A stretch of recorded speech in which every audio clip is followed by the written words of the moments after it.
Buenas noches. Muchas veces hemos escuchado la frase de tú eres el hombre de la casa. O también la frase tú eres mi mano derecha. Pero en nuestro caminar muchas veces no caemos en cuenta de preparar a quien puede ayudar. Y si tú le dices que eres el hombre de la casa, pues entonces lo toma por autoridad, pero no por ayuda. Tú eres mi mano derecha, entonces no sabes si es que va a escribir, le va a dictar. No.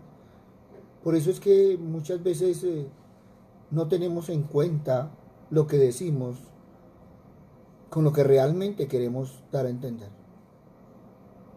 Y Josué no fue la excepción. Josué no preparó a nadie. Y al faltar, no había quien nombrar. Por eso mira bien en tu casa, en tu trabajo, en tu ministerio. Porque si sigues el hilo conductor de este libro de jueces, se tiene que buscar a alguien para tareas específicas. Y en el libro de jueces ellos hacían sus tareas, terminaban la tarea que el Señor les había encomendado y seguían, volvían a sus labores diarias. Pero también este libro nos recalca que no tener líder, cada uno empezó a hacer su propia voluntad. Se apartó de Dios para adorar los ídolos de los vecinos. Sigue un círculo vicioso constante. El juez dirigía y ellos eran fieles a Dios, gozaban del favor divino. Pasaba el juez, se alejaban del Señor y adoraban dioses falsos. Dios los castigaba, los enemigos los derrotaban, se arrepentían y volvían a Dios. El Señor nombraba otro juez y el ciclo se repetía. Somos diferentes al pueblo de Israel. Camina en la palabra y verás que es el ciclo en el que venían muchos. El Señor quiere que rompamos este ciclo y salgas diferente.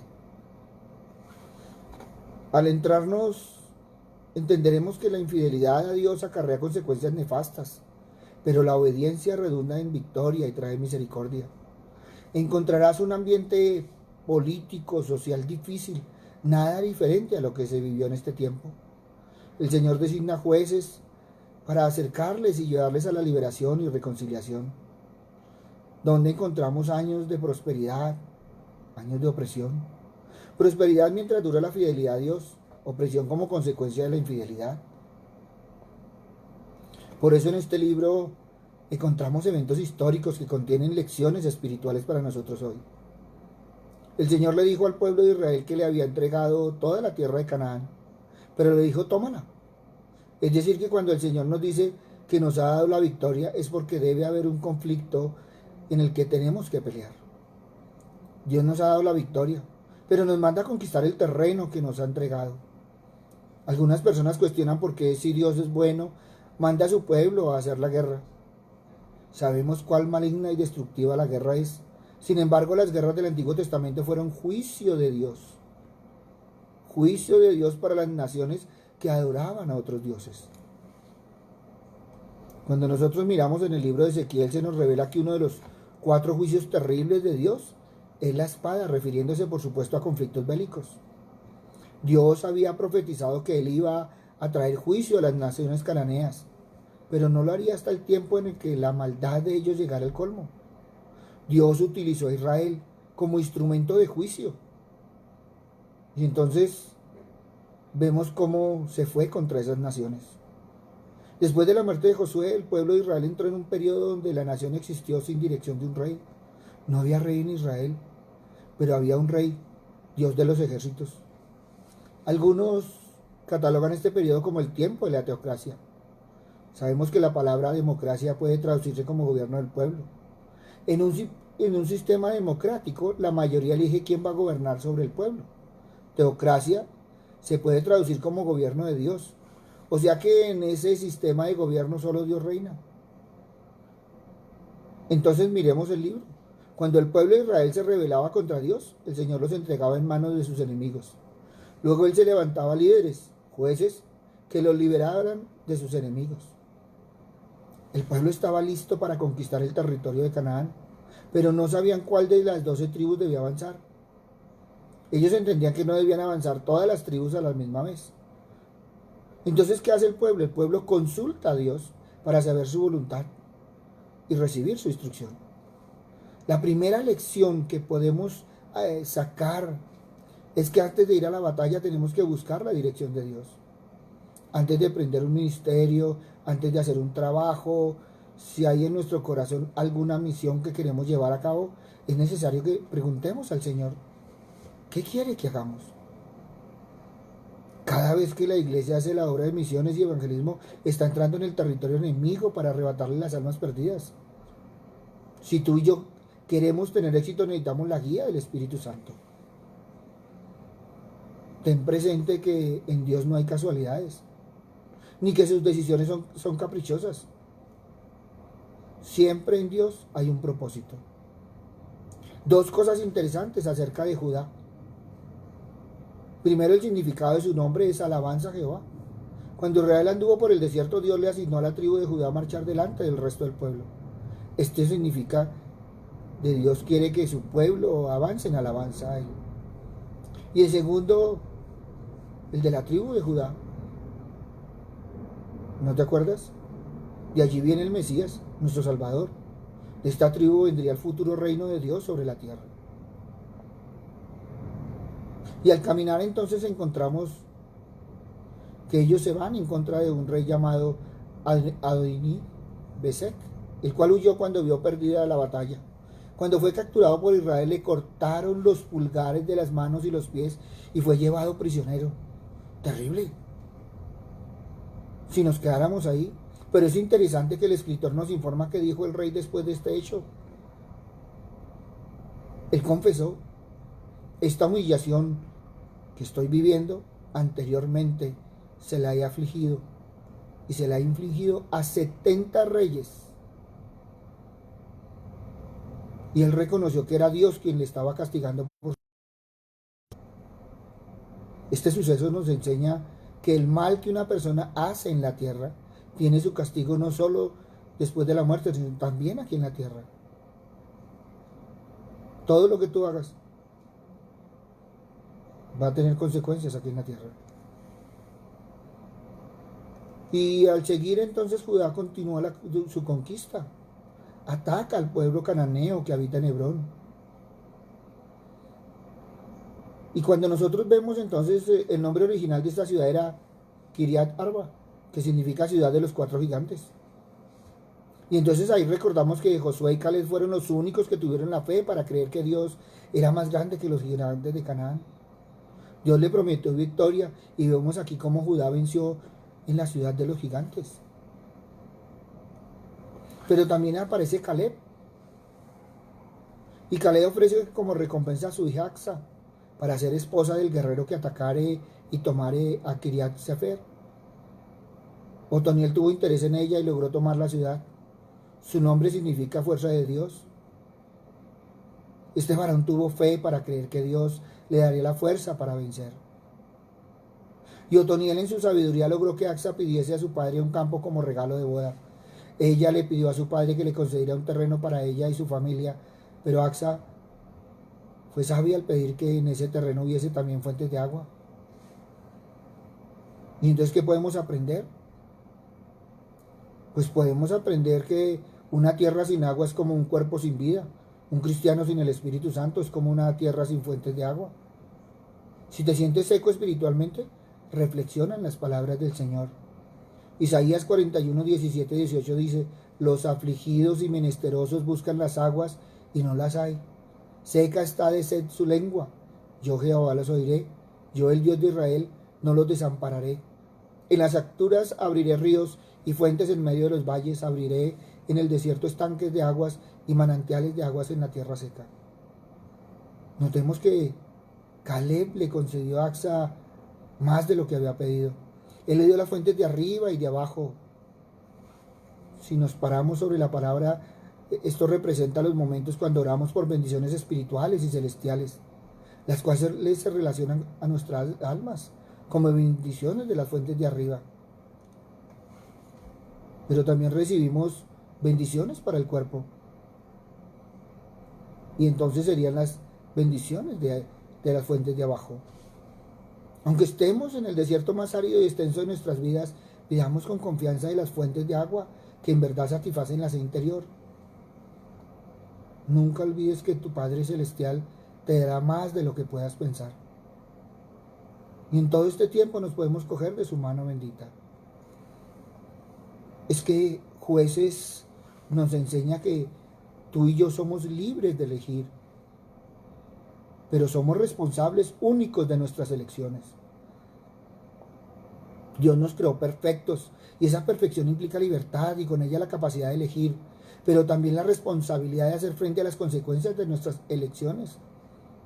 El pueblo de Israel, haciendo uso de esa libertad, vivía en un constante ir y venir, se alejaba de Dios, sufría las consecuencias de ello, y cuando estaba en oprobio, se volvía a Dios. Y a pesar de ello, Dios siempre estaba dispuesto a volver a empezar. Esa situación refleja claramente nuestra condición actual, ya que vivimos continuamente alejándonos de Dios y nos volvemos a Él únicamente cuando las cosas empiezan a ir mal y estamos envueltos en las consecuencias de nuestras malas decisiones. Y muchas veces culpamos a otros de lo que nos está sucediendo, o culpamos a Dios sin evaluar nuestro corazón. Por eso la desobediencia nos lleva a límites insospechados. Cuando tú y yo somos cegados por el pecado, no somos capaces de ver el peligro, pero tampoco de ver que Dios tiene más poder que nuestros problemas y hacemos cosas que nunca lo habríamos imaginado, como en los siguientes incidentes bíblicos. El pueblo de Israel, que recibió de Dios una tierra que fluía leche y miel, tuvo que mudarse a vivir en cuevas y cavernas para poder estar a salvo de los madianitas. Adán y Eva, después de desobedecer, se hicieron ropas ridículas de hojas de higuera para vestirse con ellas. Si no se hubieran alejado de Dios, jamás habrían pensado siquiera en llegar a esta situación. Saúl decidió desobedecer a Dios y terminó recurriendo al espiritismo en su lucha por querer escuchar la voz de Dios. Es poco inteligente intentar encontrar a Dios a través de ritos satánicos como la brujería, el espiritismo, la santería, la invocación a los muertos y tantas otras cosas. Muchas veces no nos medimos en los límites, pero tampoco miramos las consecuencias. Por eso tenemos que entender que lejos de Dios nada podemos hacer. Cuando nos alejamos de Dios, nada de lo que hagamos será prosperado. Aun cuando tengamos la impresión de que es así, no durará por mucho tiempo. Israel se moría de hambre y de rabia a la vez, no porque no tuviera trabajo, sino porque no podía comer de su trabajo, porque después de haber trabajado venían los madianitas y les quitaban todo. Si por mucho que luchamos y trabajamos no logramos salir de la crisis financiera, familiar, espiritual, es altamente probable que estemos en desobediencia y rebeldía y que hayamos olvidado nuestro compromiso con Dios. Sería bueno mirar bien nuestro corazón. Pero también ten claro que el arrepentimiento nos devuelve la capacidad de volver a escuchar la voz de Dios.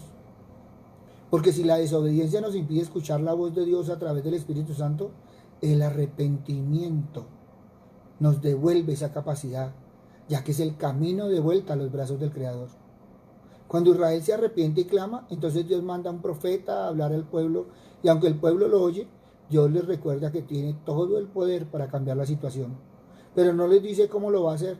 Es más, ni siquiera les dice qué es lo que va a hacer. Cuando tú y yo estamos en crisis, y esa crisis es por nuestra culpa, porque hemos tomado decisiones por nuestra cuenta sin consultar a Dios, le debemos orar. Y al hacerlo, empezaremos a recordar sus bendiciones pasadas y sus promesas. Eso es escuchar la voz de Dios. Pero no quiere decir que ya por ello los problemas se solucionan, no desaparecen. Porque lo primero que tenemos que hacer es recordar lo que Dios hizo por ti y por mí. Y empezar a confiar en que tiene el poder para sacarnos de la situación en la que estemos. Luego tenemos que dar pasos de fe. Mira en cuál de los dos partes del proceso vas. ¿Vas a empezar a confiar o vas a caminar en fe? Porque entonces, después de esos dos pasos importantes y fundamentales, Dios empieza a trabajar en la solución, aunque tú no te des cuenta.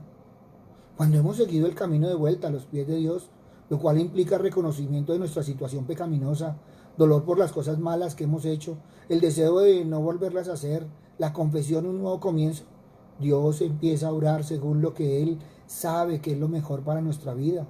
Aunque nosotros a simple vista no veamos ningún cambio ni mejora. Después de hablar a Israel y recordarle lo que había hecho por ellos en el pasado, empieza a trabajar en la solución. Sin decirles cómo ni cuándo lo iba a hacer, ni tan siquiera que lo iba a hacer, pone en marcha la solución a través de Gedeón, presentándose solo a él y encomendándole que sea el encargado de llevar a cabo sus planes. Mire, siempre Dios intenta mostrarnos a través de las cosas de nuestro entorno lo mucho que valemos para Él. Dios está contigo en la declaración del ángel y está en singular y presente, pero el Gedeón quiere entender en plural y pasado. Si Dios está con nosotros, ¿por qué nos ha sobrevenido esto? Eso es una reclamación directa a Dios intentando hacerle responsable de nuestra situación. Muchos hemos sido como Gedeón. Muchos le reclamamos a Dios. Pero es cuando nosotros le decimos a Dios, ¿dónde están los milagros que me contó mi madre? ¿Dónde están los milagros que nos cuentan los sermones? Nos hablaron de un mar que se abrió en dos, pero yo ya no puedo con el carácter de mi hijo. Nos hablaron de agua de la roca, pero a mí me desahuciaron de mi casa. Nos contaron de 7 plagas a nuestros opresores, pero hay gente que se ríe de mí y me humilla. Nos hablaron de maná, pero a mí a veces no me llega el sueldo a fin de mes. Si Dios está con nosotros, ¿por qué no nos ha sobrevenido esto? Si hubieras estado aquí, mi hermano no habría muerto. Si eres hijo de Dios, desciende de la cruz. Si eres hijo de Dios, di a estas piedras que se conviertan en pan. Ve con esta tu fortaleza, significa con esta que no tienes. El Señor le dice, ve con esta tu fortaleza. Pero no se refiere a que eres muy fuerte. No le está diciendo eres muy fuerte, por eso estás capacitado para ir. Le dice, ve con esta tu fortaleza, porque sabe que no la tiene. Es decir, así como estás debilitado, escondido, amedrentado, acobardado, abandonado, insultado, humillado, despedido, fracasado, así como estás, ¿ve y salvarás a Israel de su enemigo? ¿No te envío yo? Es decir, ¿entiendes quién es el que está hablando? El dueño del universo, el dueño de todo hasta los confines. La respuesta que usualmente le damos a Dios es la más clara representación de la falta de fe. No soy nadie, no tengo nada, no tengo recursos, no tengo capacidad, no sé hablar. Dios no le quiere subir el ego a Gedeón. Le dice, porque eras con mi fortaleza. Es decir, es cierto que no eres nadie, es cierto que no tienes nada, pero es eso precisamente lo que necesito. Que reconozca que no eres nada para que la gloria sea para mí. Ve, porque yo seré contigo. Es que la historia de Gedeón es la patética historia de nuestra vida. En lugar de recibir las bendiciones que nos quiere dar, le reclamamos por aquellas que no nos dio.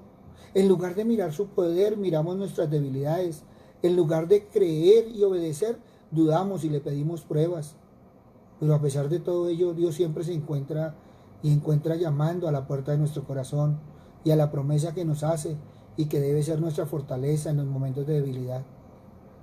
Miren, Segunda de Crónicas 7:14 es algo que en este tiempo debería ser nuestro estandarte. Si mi pueblo que lleva mi nombre se humilla y ora y me busca y abandona su mala conducta, yo lo escucharé desde el cielo, perdonaré su pecado y restauraré su tierra. ¿Qué es lo que está diciendo el Señor? Los haré prosperar de nuevo. Mire, es que la historia de Gedeón en la Biblia y su llamamiento nos muestra que no importa nuestra condición pecaminosa, ni tampoco nuestra condición social, Dios está dispuesto a hacer grandes maravillas si le permitimos que su poder sea mostrado a través de nuestra fe y nuestra obediencia. Ten presente que la prosperidad no significa que conozcas a Dios. Aunque los israelitas habitaban en la bendición, no sabían de dónde venían esas bendiciones. Como iglesia se puede crecer y tener éxito, no porque sean cercanos al corazón de Dios, sino porque han aprendido a través de la tradición y los buenos negocios a construir una empresa. El tiempo de los jueces estaba lleno de ascensos y caídas, desastre y éxitos. Pero hay una cantidad de personas rechazando al Dios único y verdadero por un ídolo falso. Los claves puede ser el conocimiento, los negocios y algunas prácticas.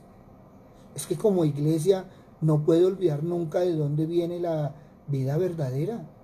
Debemos recordar la oración de Jesús, esa oración que hizo en Juan 17:3 por la iglesia. Y esta es la vida eterna, que te conozcan a ti, el único Dios verdadero, y a Jesucristo, a quien has enviado.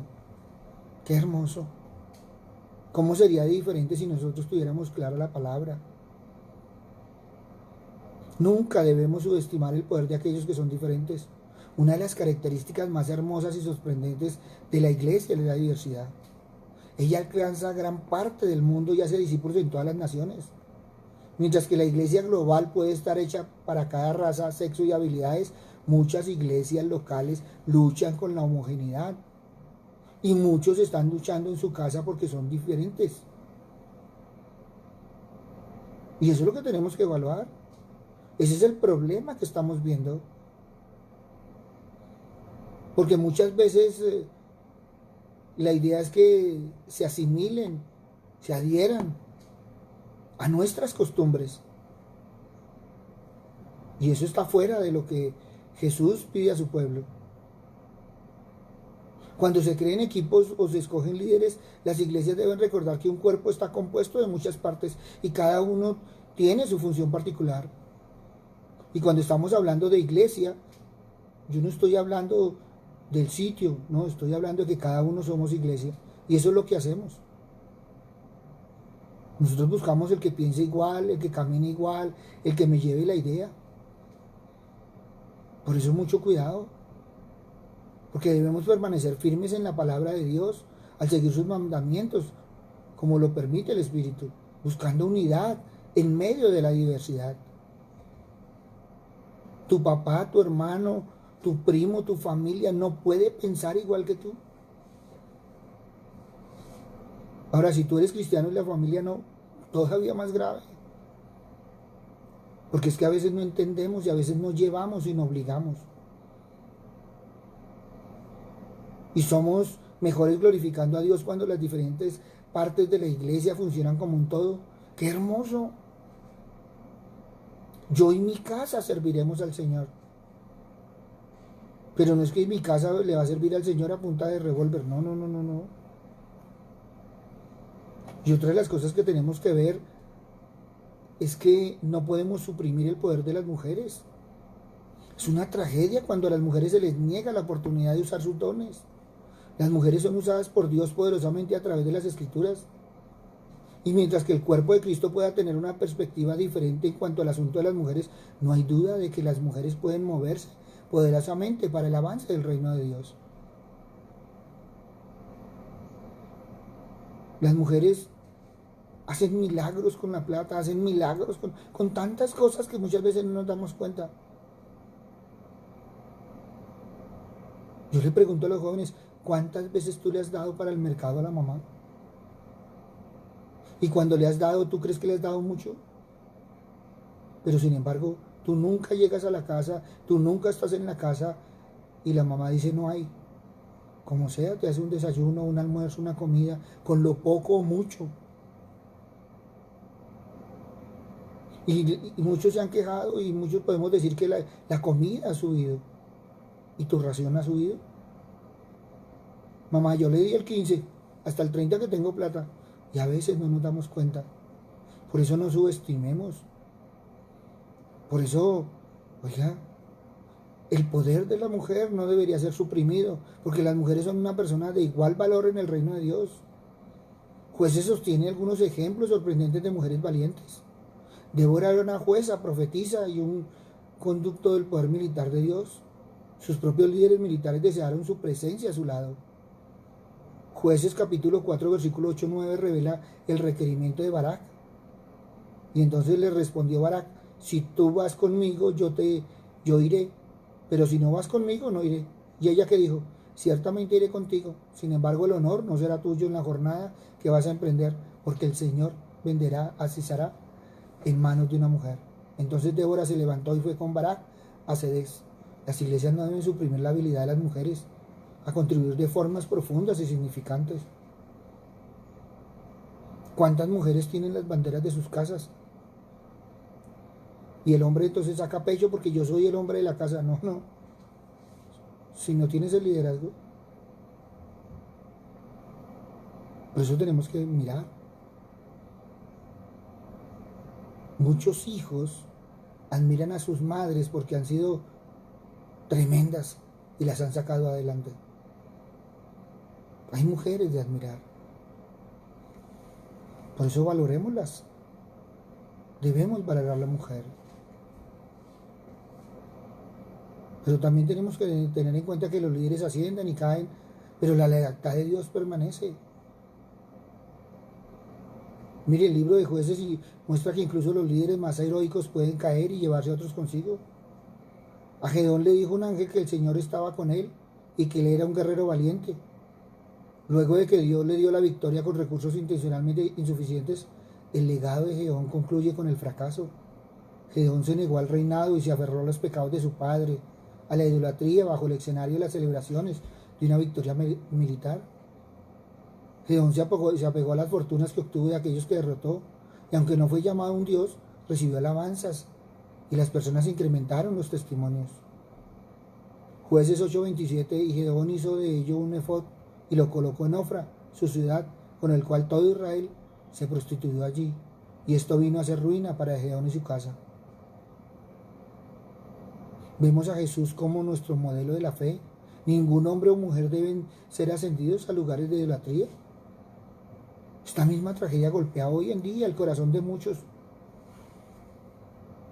Comienzan con los más puros motivos, deseando las almas de sus ovejas, de su familia. Ver a la redención obrando y servir bien a Dios. Pero ¿cuántos hay que han escondido su pecado? Fallan aquellos que le confiaron en ellos y dejan un legado de traición en vez de lealtad. Mire, no hay excusa para el pecado. Hemos visto a Dios traer a la luz mientras purifica la iglesia.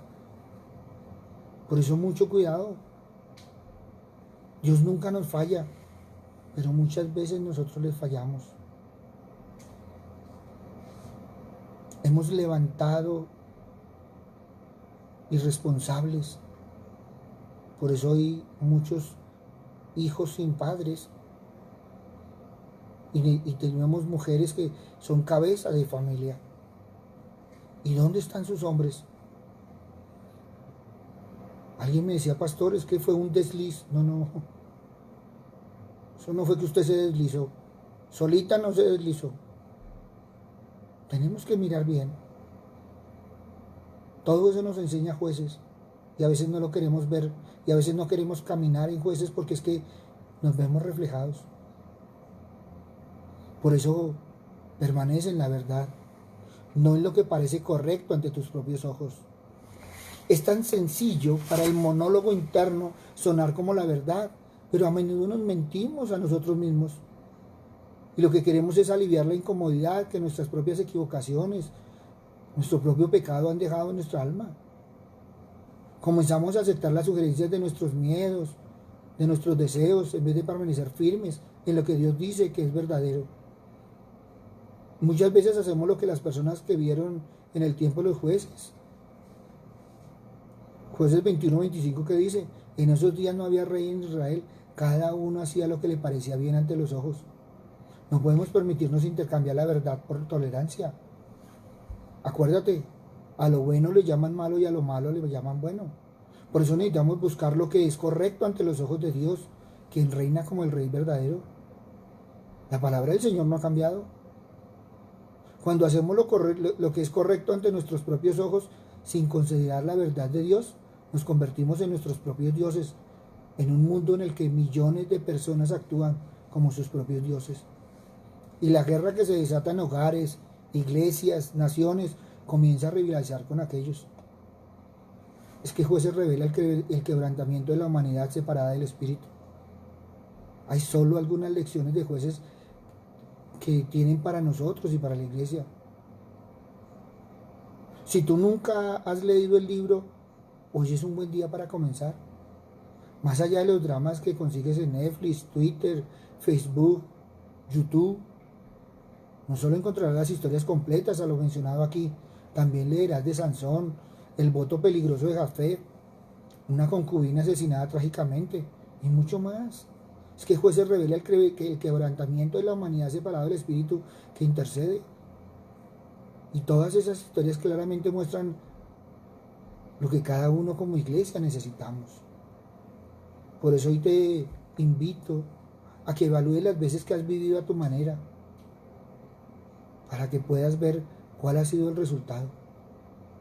Nunca olvides que siempre es posible de ir al Padre, solo tienes que arrepentirte y buscar el perdón.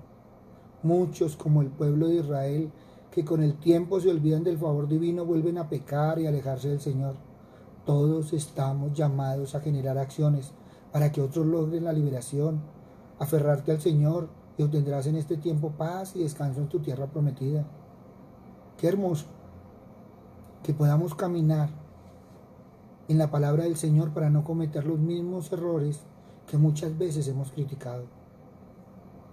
Y si nosotros aprendemos a mirar la Biblia así, con ojos hacia nosotros, pues nos deleitaremos en la palabra.